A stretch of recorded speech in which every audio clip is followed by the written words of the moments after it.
জিকিরের মধ্যে জিকির তো মশগুল থাকতেই হবে।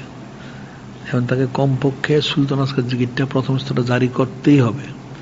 এটা জারি করলে তাহলে সে আর সময়টা তার গাফলতির সাথে কাটলো না।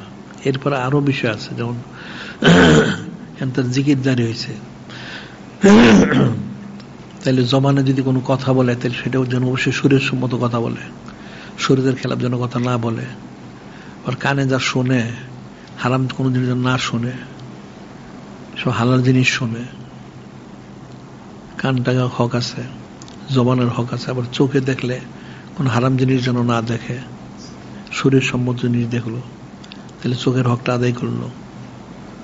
আর এরপরে হাত পা চলাচলের মধ্যে নেক কাজে চলুক, নেক জিনিস স্পর্শ করুক, তার প্রত্যেক অঙ্গ প্রত্যঙ্গের মধ্যে সেই জিনিসটা জারি রাখে, তাহলে সে 24 ঘন্টা সে স্মরণে থাকলো।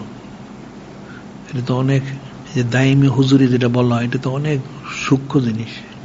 দায়মি হুজুরি অর্থ 24 ঘন্টা সবসময় যিনি খলিক, যিনি মালিক আল্লাহ পাক, যিনি নূরে মুজাসসাম হাবিবুল্লাহ হুজুর পাক ওনাদের স্মরণে থাকা। 24 ঘন্টার অন্তরটা যেমন থাকতে হবে, তার শরীরটা থাকতে হবে, হাত পাও কান নাক চোখ মুখ সবগুলি থাকতে হবে, সবকিছু 24 ঘন্টা স্মরণে থাকতে হবে। তখন তার দায়মি হুজুরি। ওই যে হাদিস সেটা বলা হয়েছে, লা ইয়াজালুল আবদু ইয়াতুবু বিল্লাহি নাওয়াফিল হাত্তা ইউহিব্বা ফাইজা আহাবাবতু ইলা আখির। লা ইয়াজালুল আবদু, বান্দা ইবাদত অর্থাৎ সুন্নত পালন করতে করতে এমন হয় তার হাত পা কান নাক চোখ মুখ সব যা অঙ্গ প্রত্যঙ্গ সবকিছু আল্লাহ ওনার হয়ে যায়, আল্লাহ আমি হয়ে যায়, অর্থাৎ ওনার হয়ে যায়। সে পরিপূর্ণ, সে অনুগত হয় এবং পরিপূর্ণ সে স্মরণে মশগুল থাকে। সুবহানাল্লাহ।